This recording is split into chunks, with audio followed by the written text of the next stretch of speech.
लई हो कलश दियारी ओ छता रंगे खातिर लई हो कलर पियारी गुलाब के राजा फल फल हारी लई हो कलश दियारी ओ छता रंगे खातिर लई हो colour Piyari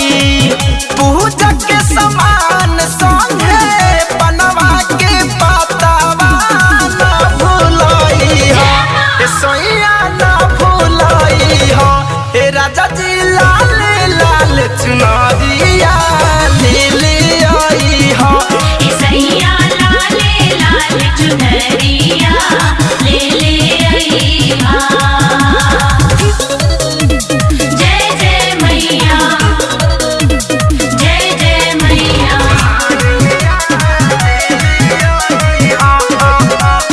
recording by KCB music ढाका। बोला बोला थाने वाली माई की झोलू झंझावट पिया दे रजनी करी ले ले हम बच्चों के बारा नौ दिन जारी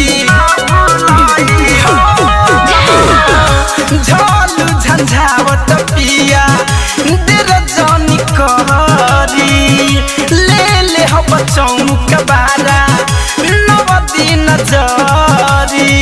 धर कंधन जाके होता जागरणवा देखे न भूलई हो ए राजा जी न भूलई हो ए सोइया लाल लाल चुनरिया ले ले आई हो सैया लाल लाल चुनरिया ले ले आई recording by KCB music Dhaka.